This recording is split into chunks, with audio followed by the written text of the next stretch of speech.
നമുക്കിവിടെ KC വേണുഗോപാൽ സാറിനോടും അമൃത ഹോസ്പിറ്റലിനോടും എല്ലാവരോടും നമുക്ക് നന്ദിയേ ഉള്ളൂ. ഇത്തരം നമുക്ക് എല്ലാ കാര്യങ്ങളും ചെയ്തു തന്നതിനും സഹായിച്ചതിനും കൂടെ ഉണ്ടായതിനും എല്ലാത്തിനും നമുക്ക് നന്ദിയുണ്ട്. അപ്പോൾ നല്ല ആശ്വാസമുണ്ട്. കാരണം ഇത്രയും ദിവസമായിട്ട് നമ്മൾ കുറേ കഷ്ടപ്പെട്ടതും ബുദ്ധിമുട്ടെല്ലാം നമുക്ക് മാറി കിട്ടിയിട്ടുണ്ട്. നമുക്ക് സന്തോഷമുള്ളൂ. സർക്കാർ ചികിത്സാ ചെലവ് വഹിക്കുമെന്നൊക്കെ പറഞ്ഞിട്ട് മന്ത്രി വിളിച്ച് സംസാരിച്ചിരുന്നു. പക്ഷേ അതിനുശേഷം ഏതെങ്കിലും തരത്തിലുള്ള ഇടപെടലോ സംസാരം ഉണ്ടായിട്ടുണ്ടോ? ഇല്ല, നമുക്കിവിടെ KC വേണുഗോപാൽ സാർ അവരാണ് വിളിച്ചിവിടെ സംസാരിച്ച് ഇവിടെ കാണാൻ വന്നതും അവർ നോക്കിയതും ചികിത്സാ ചെലവെല്ലാം നോക്കിയതെല്ലാം അവരാണ്. സോ നമുക്ക് അവരോട് നല്ല നന്ദിയുണ്ട്. സർക്കാർ നമ്മളെ ഒരു വട്ടം വിളിച്ചു, പിന്നെ റെസ്പോൺസും കാര്യങ്ങളും ഫോളോ അപ്പ് ഒന്നും ഉണ്ടായിട്ടില്ല. ഒരു വട്ടം തന്നെ വിളിച്ച മന്ത്രി സംസാരിച്ചായിരുന്നു, അല്ലാണ്ട് വേറെ ഒന്നും ഉണ്ടായിട്ടില്ല. സർക്കാരിൻ്റെ ഭാഗത്ത് കാര്യക്ഷമമായിട്ടുള്ള ഇടപെടലോ അല്ലെങ്കിൽ തൃപ്തികരമായിട്ടുള്ള ഇടപെടലോ ഉണ്ടായിട്ടില്ല അല്ലേ? ഇതുവരെ ഉണ്ടായിട്ടില്ല. ഇത്രയും ദിവസമായിട്ടും ഒരു വട്ടം നമ്മുടെ MLA വിളിച്ചായിരുന്നു, H. സലാം വിളിച്ചായിരുന്നു. അതല്ലാണ്ട് വേറെ ആരും ആരോഗ്യവകുപ്പിൽ നിന്നാണെങ്കിലും വേറെ സ്ഥലത്തുനിന്നൊന്നും നമ്മളാരും വിളിച്ചിട്ടില്ല.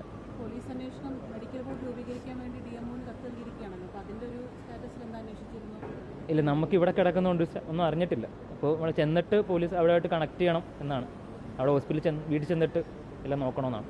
നഷ്ടപരിഹാരവുമായി ബന്ധപ്പെട്ടൊരു പ്രഖ്യാപനം അല്ലെങ്കിൽ അതുമായി ബന്ധപ്പെട്ട സർക്കാരിൻ്റെ ഭാഗത്ത് ഉണ്ടായിട്ടുണ്ട്. എല്ലാ ജനങ്ങൾ കണ്ടുകൊണ്ടിരിക്കുകയല്ലേ, നമ്മളെല്ലാവരും മനുഷ്യരെല്ലാവർക്കും മനസ്സിലാവുമല്ലോ, എല്ലാവരും കാണട്ടെ എന്താണ് ചെയ്തതെന്ന് എല്ലാവരും കാണുന്നുണ്ടല്ലോ. നമ്മൾ കള്ളത്തരമൊന്നും കാണിക്കുന്നില്ല.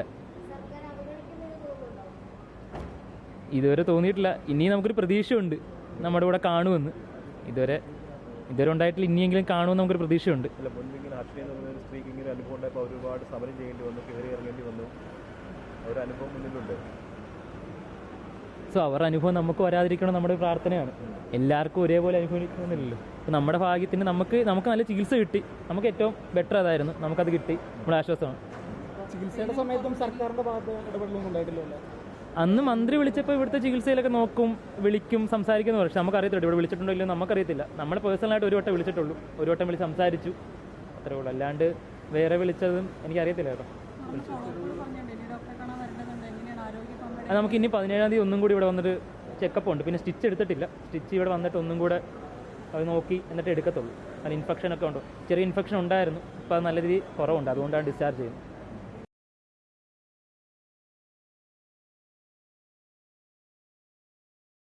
ലോകത്തെവിടെയായാലും ഏത് സമയത്തും 24 വാർത്തകളും ഓഗ്മെന്റഡ് റിയാലിറ്റി പാക്കേജുകളും എക്സ്പ്ലെയിനറുകളും വിശദമായി കാണാൻ ഞങ്ങളുടെ YouTube ചാനൽ നിങ്ങൾക്ക് സബ്സ്ക്രൈബ് ചെയ്യാം.